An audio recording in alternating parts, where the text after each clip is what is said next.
Саламатсызбы? Биздин каналга катталып, акыркы жаңылыктардан кабардар болуңуздар.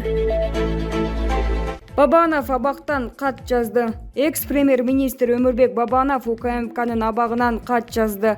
Эске салсак, саясатчы Кумтөр ишине байланыштуу 2-майда 2 айга камакка алынган. Өмүрбек Бабановдун катын өзгөртүүсүз беребиз. Кымбаттуу кыргызстандыктар, мен бул катты УКМКнын тергөө абагынан жазып жатам. Менин эрким, бекем жана үмүтүм чоң. Анткени чындык баары бир жеңет. Мен башымды бийик көтөрүп жүрөм, анткени менин айбээрим таза жана ишим туура. Сот боюнча айтсам, мен жактоочуларым менен соттук териштирүүгө журналисттерди киргизүүнү абдан сурандык. Эгер мен корко турган нерсе болсо, журналисттерди киргизгиле деп суранат белем. Тилекке каршы сот бул өтүнүчүбүздү канааттандырган жок. Залда аудио видео жазуу жүргүзүлөт. Анан кийин алса болот деген. Бирок соттук териштирүүдөн кийин видео материалды берүүдөн баш тартышты. Менин жактоочуларым расмий түрдө өтүнүч кылганы менен техникалык себептерден улам жазылбай калыптыр деп сот жооп берип койду. Эмнеге судья алдайт? Соттук териштирүү түшүрүлгөн видеону да бергенден коркуп жатышат. Себеби соттогу абсурдтук кырдаалды видео жазуудан бардыгы көрө алышмак. Тергөөчү менен прокурор бир да суроого жооп бере албай башын жерге салып турушту. Анткени алар бир нерсени билишкен: мага коюлуп жаткан айып эч нерсеге жарабаган, акылга сыйбаган айыптоо жана мени жөн эле соттоп жатышат. Ушул да сотпу? Бул адилетсиздик. Мага коюлуп жаткан айып тууралуу айтайын. Мен Кумтөр менен сүйлөшүп алган деп айыптап жатышат. Бирок бул суу кечпеген болбогон нерсе. Андай болсо, ким Кумтөрдөн 16.300 гектар жерди мамлекетке кайтарды? Ким жогорку кеңештин чечиминен кийин дароо мамлекеттик комиссия түздү? Мамлекеттик комиссия 3-июль 2012 жылы түзүлгөн. 2012 жылы 1-октябрда өкмөт отчет бермек. 1-ноябрь 2012 жыл жогорку кеңешке отчет бермек. Башкача айтканда, жыйынтык чыгарууга болгону 3 ай берилген. Премьер-министрлердин ичинен кимиси Центранын экологиялык кылмыштарын эл алдында ачыктап, келишимди өзгөртүү керек деп, кимиси ачык айтып чыкты эле. Премьер-министрлердин ичинен кимиси Кумтөрдү калктын начар жашаган аялуу катмарына жардам катары $20 миллион өлчөмүндө каражат бөлүп берүүгө мажбур кылды эле. Менин ушул иштерим үчүн соттоп жатабы? Кыргызстандын кызыкчылыгы үчүн иштеп, жерди элге кайтарып, Центра менен катуу конфликтке барганым үчүн соттолуп жатамбы? Же башка да себептери барбы? Айыптоочу тарап менен мен премьер-министр кызматында турганымда жогорку кеңештин айрым депутаттарын убактылуу депутаттык комиссиянын отчетуна каршы добуш берүүгө үндөгөн деген суу кечпеген жүйө келтирип жатат. Бул эмне деген быжырак кеп? 2010-2012 жылдары тарыхта жогорку кеңештин депутаттары өз алдынча жана өкмөттөн көз каранды эмес учуру катары калды. Жогорку кеңеш мени жана менин өкмөтүмдү кандай катуу сындаган эсиңиздерде бардыр. Бизди отставкага кетирүүгө аракет кылып, ишеним көрсөтпөө жарыялашкан. Жыйынтыгында алар максатына жетип, коалицияны ыдыратып, мен 31 августта отставкага кеттим. Керек болсо республика фракциясындагы менин үзөңгүлөштөрүм да бир кылка эмес, өз көз караштарына жараша добуш беришкен. Арасында макул же каршы добуш бергендери да бар, добуш бербей койгондору да бар. Ушунун өзү керек болсо фракциядагы депутаттар чечимди жеке өздөрү кабыл алган дегенди далилдеп турбайбы? Мен үчүн коалицияны бузуп, мени отставкага кетүүгө мажбур кылган башка фракциялардагы депутаттардын көпчүлүгү депутаттык комиссиянын отчетуна каршы добуш беришкен. Эгер мен алар менен сүйлөшүп алган болсом, алар коалицияны ыдыратпай койбойт беле. Айыптоонун дагы бир акылга сыйбас жүйөсү мен Кумтөрдү текшерүү боюнча мамлекеттик комиссиянын ишине тоскоолдук жаратып, анын ишин ары бери сүйрөө жолуна багыттаптырмын. Бул маанисиз, негизсиз. 2012 жылдын 27 июнунда жогорку кеңеш өзүнүн токтому менен 2010 жылдын 10 июлуна чейин мамлекеттик комиссия түзүү тапшырмасын берет. Мен мамлекеттик комиссияны 2012 жылдын 3 июль күнү түздүм. Мамлекеттик комиссия 3 айдын ичинде, башкача айтканда 2012 жылдын 1-октябрына чейин көз карандысыз жана эл аралык эксперттерди тартуу менен Центранын бардык кылмыштарын жана мыйзам бузууларын аныктап, чечим чыгарып, жана өкмөткө отчет бериши керек болчу. Жана 2012 жылдын 1-ноябрына чейин жогорку кеңешке отчет бериши керек эле. Мен мамлекеттик комиссиянын жетекчиси катары экономика министри Темир Сариевди дайындадым. Эгер мен кандайдыр бир тоскоолдуктарды жараткым келсе, анда эмнеге күчтүү саясатчы, апрель революциясынын башында тургандардын бирин дайындадым. Мамлекеттик комиссиянын курамын карап көрүңүздөр. Курамы өтө күчтүү адистерден түзүлгөн. Ошол эле Алмамбет Шыкмаматов, ошол эле белгилүү эколог Калия Молдогазиева, ошол эле депутаттык комиссияга катышкан депутаттар: эгер мен бул ишти созуп тоскоолдук жараткым келсе, өз пикири бар, көз карандысыз адамдарды чогултат белем.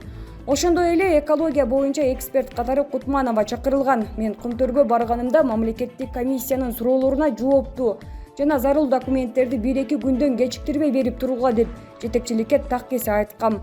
Андан тышкары мамлекеттик комиссиянын ишинин жыйынтыгы менен биздин мамлекеттин үлүшүн көбөйтүү жагына карайбыз дегем. Мен мамлекеттик комиссиянын ишине тескерисинче жардам берген болуп жатпаймынбы? Бул далил эмеспи? Андан кийин мамлекеттик комиссия 2012 жылдын 3-июлунда түзүлгөн болсо, мен ошол эле жылдын 31-августунда кызматтан кетип жатсам, кантип комиссиянын ишине кийлигише алмак элем? Абсурд, акылга сыйбаган айыптоо. Дагы бир нерсе, 2016 жылы парламентке Лысы жана Давудов мөңгүлөрүн өздөштүрүү тууралуу мыйзамды алып келишкенде жеке мен жана биздин фракция каршы добуш бергенбиз. Бул менин Сентерага системдүү түрдө каршы чыгып жүргөнүмдүн дагы бир далили. Мага 2012 жылдын акырына чейин иштегенге мүмкүнчүлүк бербей коюшканы өтө өкүнүчтүү. Биз Кумтөрдө Кыргызстандын үлүшүн сөзсүз түрдө 70%га жеткирип, Кыргызстан өзү Кумтөрдү башкарып калмак. Урматтуу кыргызстандыктар, мен жашоомдо кийин балдарым менин айымдан жер карап калбашы үчүн ар дайым абийирим менен иш кылдым. Адам өлтүрүп койсо болот, анын ысымын өлтүрүүгө мүмкүн эмес. Мен үчүн жашоодо эң кымбат бул менин фамилиям. Мен чындык жеңет деп ишенем. Кыргыз элине чоң урмат сүйүүм менен сиздердин уулуңуздар Өмүрбек Бабанов. Булак Говори Чекит ТВ. Талибан Кыргыз өлкөсү менен Тажикстанга кайрылуу жасады. Кыргызстан менен Тажикстанга террористтик уюм деп таанылган Талибан эки республикасынын тең өз көйгөйлөрүн диалог жолу менен чечип, эки өлкө тең пайда алып келүүчү логикалык чечим издөөгө чакырды деп билдирди Азия Плюс. 5-июнда Талибандын кайрылуусун Твиттерде кыймылдын өкүлү Забихулла Мужохид тараткан. Ислам Эмирлиги уюм өзүн Ислам Эмираты деп атайт. Эки ислам жана боордош өлкөлөрдүн көйгөйүн диалог жолу менен чечүүгө аракет кылууга чакырат. Ошондой эле Забихулла Мужохид өзүнүн кайрылуусунда мындай деп жазган: согуштун зыяны боюнча бизде көптөгөн практикалык тажрыйбалар бар. Согуштун башталышы жеңил сезилиши мүмкүн, бирок согуштун чыныгы жүрүшү, анын кесепеттери жана жоготуулары алда канча көп болот. Булак Эркиндик Чекит медиа. Адвокат Атамбаев чукул операцияга муктаж экенин айтты. Камактагы мурдагы президент Алмазбек Атамбаев операцияга муктаж болуп жатканын анын адвокаты Замир Жошов билдирди. Анын айтымында Атамбаев омурткасындагы грыжадан кыйналып жатат жана жүрөгүн дагы даарылатуу керек. Номер 47 колонияда ал толук кандуу медициналык дарылоодон өтө албайт, деди Жошов. Мурдагы президенттин тарапкерлеринин айтымында анын саламаттыгына байланыштуу экспертиза бир айдан бери аягына чыкпай турат. Жаза аткаруу мамлекеттик кызматы бул жаатта тактоо иштеринен соң комментарий берилерин билдирди. Крим Төбөл Азиз Батукаевдин 2013 жылы түрмөдөн мыйзамсыз бошотулушу боюнча иштин алкагында Атамбаев 2019 жылы камалган. Алгач Улуттук коопсуздук мамлекеттик комитетинин тергөө абагында олтуруп, кийин ден соолугуна байланыштуу Бишкектеги номер 47 абакка которулган. 2020 жылдын июнунда ал пневмония болуп ооруканага жатып чыккан. Жактоочулары Атамбаев кан басымы төмөн болгондуктан дарыланууга муктаж экенин билдиришкен жана аны камактан бошотууну бир нече жолу өтүнүшкөн. Булак Ринд Чекиткейже. Казакстан Евразия экономикалык биримдигин саясатташтырууга каршы. Казакстан Батыштын Орусияга каршы санкцияларына Евразия экономикалык биримдиги биргелешип жооп кайтарат деген Кремлдин билдирүүсүн төгүндөдү. Бул тууралуу Казакстандын Тышкы иштер министрлигинин 5-июнда тараткан билдирүүсүндө айтылат. Бир нече күн мурун Орусиянын Тышкы иштер министринин орун басары Александр Панкин ЯЭП Батыштын Орусия жана Беларуска каршы санкцияларына биргеликте жооп кайтарууга даярданып жатканын билдирген. ЯЭПке мүчөлөргө үчүнчү тараптын достукка жатпаган санкциялык аракеттерине жооп чаралары күн тартипке коюлган. Ал каралууда жана дагы каралат, деди Панкин. Ал эми Казакстандын Тышкы иштер министрлиги Евразия экономикалык биримдигин саясатташтырууга каршы экенин жарыялады. Расмий Нур-Султан ЯЭП экономикалык максаттагы уюм экенин эске салып, Евразиялык интеграциянын мүчөлөрүнө өзүнө таандык эмес функцияларды жүктөө туура эместигин кошумчалаган. Санкцияларга бирге жооп кайтаруу, экономикалык басым чаралары же чет өлкөлөр менен алакага басым көрсөтүүнүн түрлөрү ЯЭПтин күн тартибинде жок.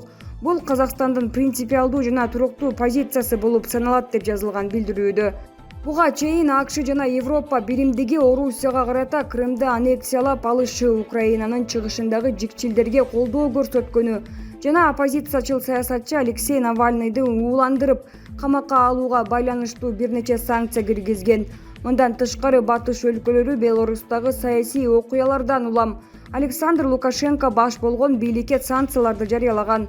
Евразия экономикалык биримдиги Орусия, Казакстан, Кыргызстан, Беларусь жана Арменияга кирген экономикалык уюм. Орусиянын батышка бирдиктүү жооп кайтаруу сунушу боюнча ЕАЭБтин мүчөсү болгон Кыргызстан эч кандай позициясын билдире элек. Булак, Говори Чекит ТВ.